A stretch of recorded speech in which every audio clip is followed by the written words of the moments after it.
Hi, I'm Debbie Hartner. I'm Elsie Johnson. We are two sisters, Southern Cooking.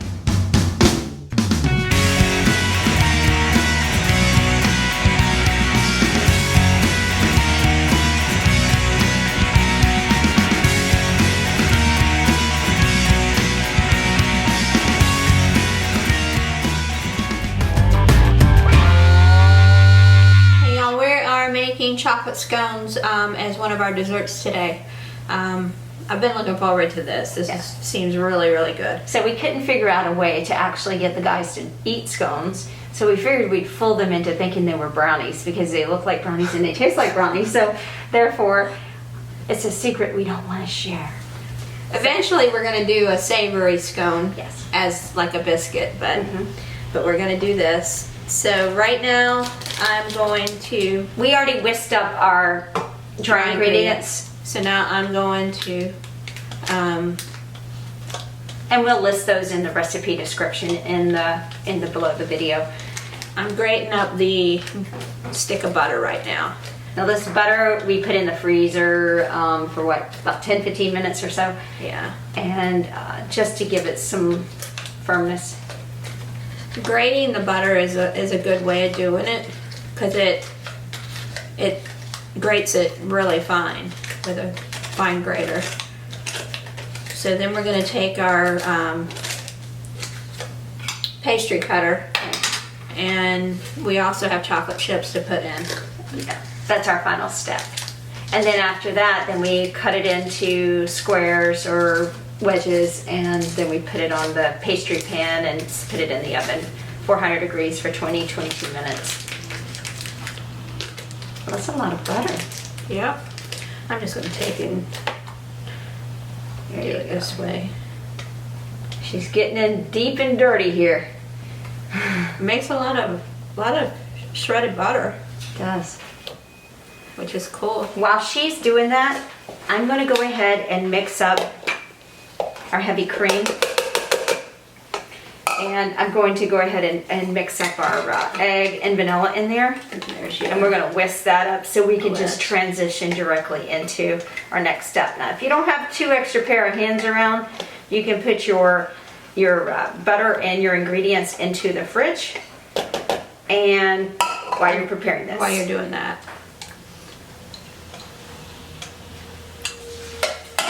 Use bar chocolate and just chop it up. We had some chocolate chips, semi-sweet chocolate chips. We're just going to use them instead of taking baking chocolate and chopping it up. You can do it either way, really. So Elsie and I got these new bowl sets because we needed something with a pourable, see that little spout handle? Yeah, so it's easier to control. So we're super little things. It makes you happy. Okay, I'm ready on my end. This is all whisked together. I'm almost ready. Try to do this without cutting my hand. Yeah, don't do that. We don't need to go to the ER today. We are about 30 to 45 minutes away from our closest emergency room. So yep, I live way out there. She lives in the country. So, all right. Okay. Alright, I'll take that. Thank you, ma'am. Alright. Now I'm going to, let me have that spoon. Okay. Stir that Okay. a little bit. And then I'll put the chocolate in and stir it. Okay. Are you going to use the bench cutter now, or are you going to do it with the chocolate in? I'll do it when I get the chocolate. Or should I do it now? What do you think? I think you should do it now. Because We need it pea-sized. okay. It won't take much because that butter was very fine. If you had cut your butter, it would be more a chore to get it done. Right. So we'll pour in our chocolate chips, and I'll take that spoon back because now I'm just going to fold it all together. Then we're going to get some flour, put it out on the counter here. While she's doing this, I'm going to go grab the flour, and we're going to roll it out on the counter.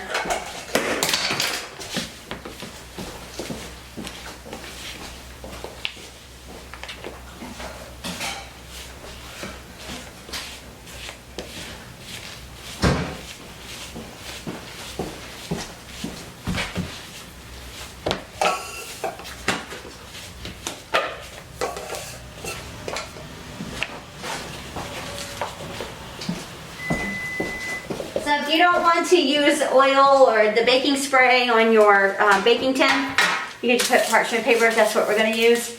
So Elsie's going to put a little flour down that she's going to get it in about an 8-inch disc. We're going to push it down to probably about an inch, half an inch, an inch. And she's going to put it out into a little ball.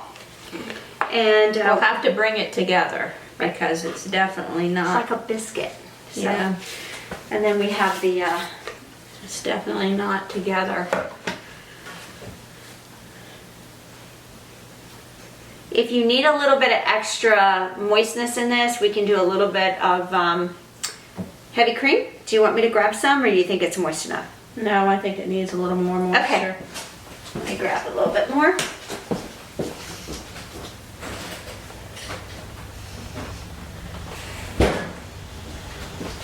Yeah, because I want to kind of fold it in a little bit, and it should be a little tacky. Okay, oops. No, this is a brand new container.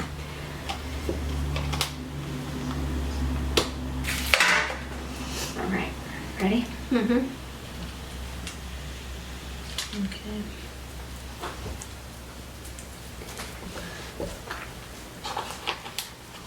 And of course you have to put down the flour to keep it from sticking to your surface as much. It is going to stick a little bit, but. And if it's too moist, you can always add a little extra flour in. Okay, so see how she's getting it into a circle, and it's about maybe a half an inch to an inch. That is perfect. You want it to be circular, just like that. And while she's doing that, I'm going to grab the bench cutter because we're going to cut it. And I'm going to go off my hand. So we'll go ahead and cut it into 8 wedges.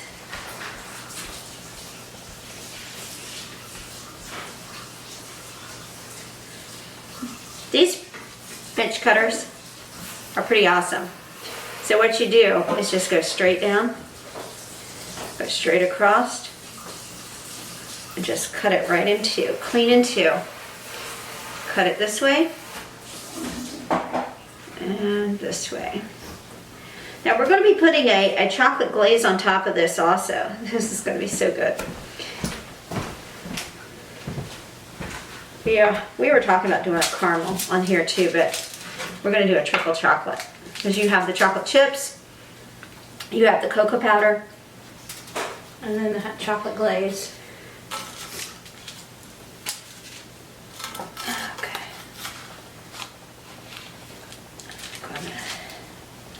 We can separate them once we get them on here. Okay.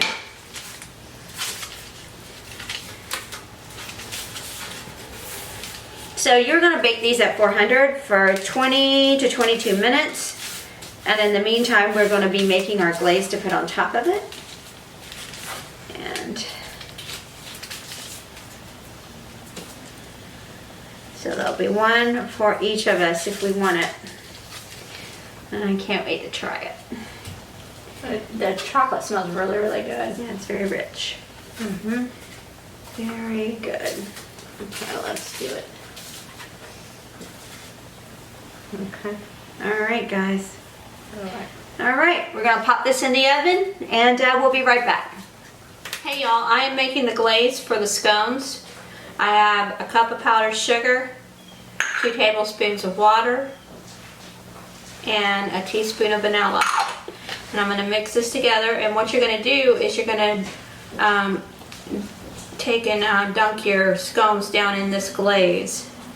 And then we're also going to melt some chocolate that once we've got them glazed, then you drizzle the chocolate over top. This is real simple. This is a basic glaze of water, vanilla, and confectioner's sugar.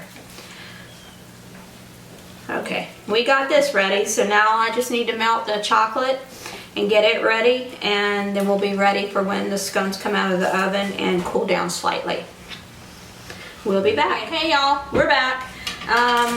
Our scones are out of the oven.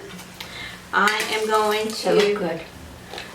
instead of dunking them in it, because I just kind of want to like spread it over. This chocolate is hot, by the way. Yeah, it is. Okay. Too hot. And then you're just gonna sprinkle, drizzle a little. Yeah, there you go. That looks wonderful. Okay. Next one, we'll just rotate it around. Rotate it around. We'll rotate our own. We don't have an automatic one, but we can do it. And then We do have an automatic one, but we wanted to put it on a pretty centerpiece, so. yeah, this is so pretty. This is gonna be good. Man, it's gonna be good. It's gonna be good, y'all. All right.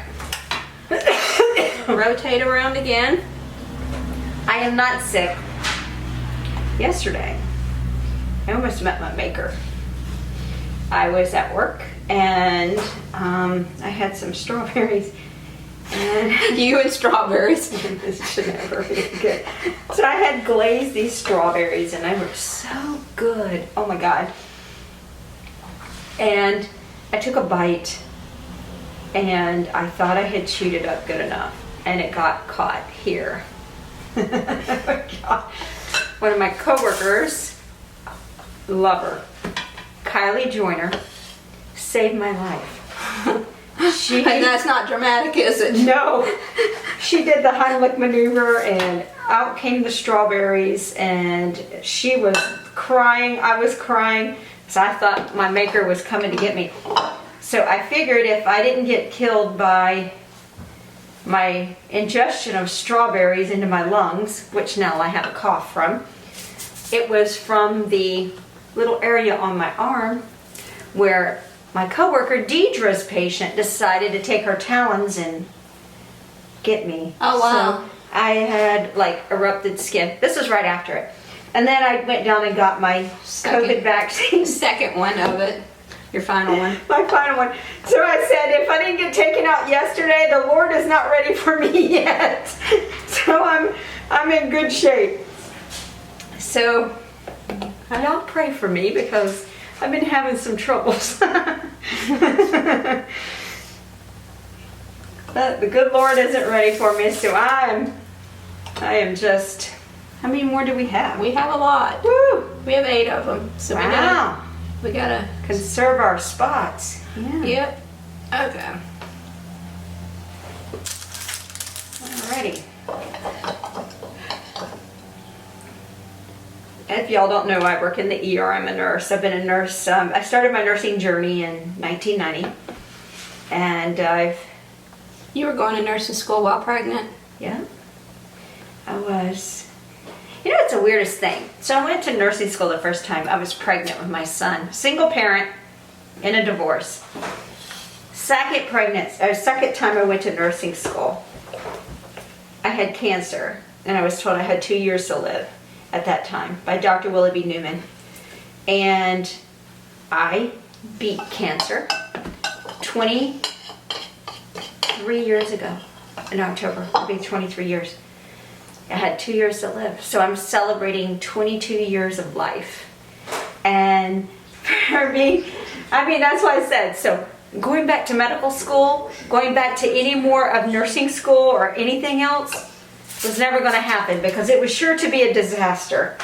So I finished with 2 degrees and that was it for me.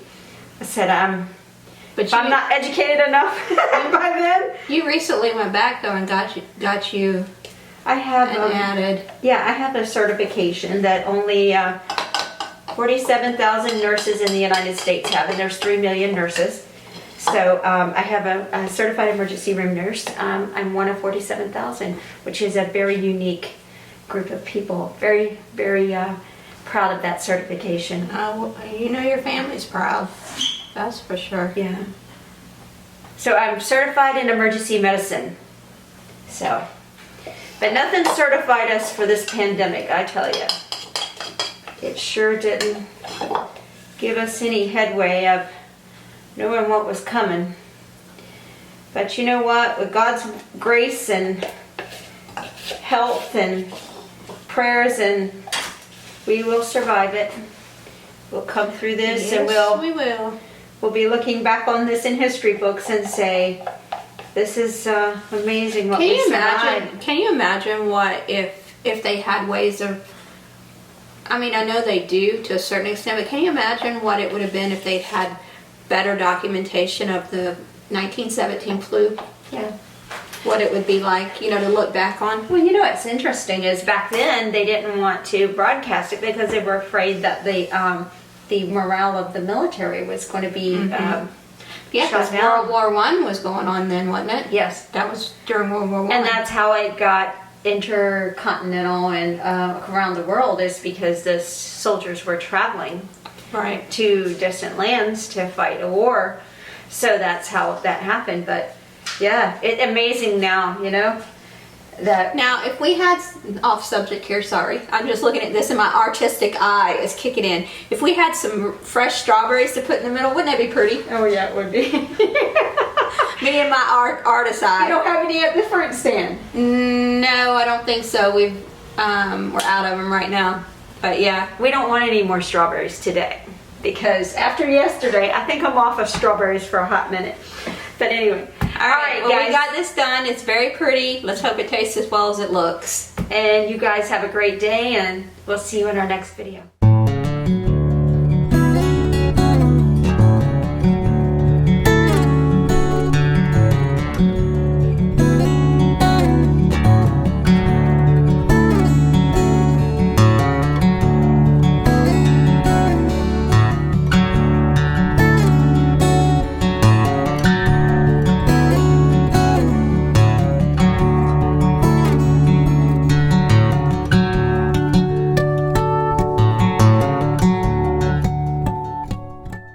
Elsie. And I'm Debbie. We're two sisters Southern cooking. And we thank you for visiting our page. Please like, share, and subscribe. Thank you.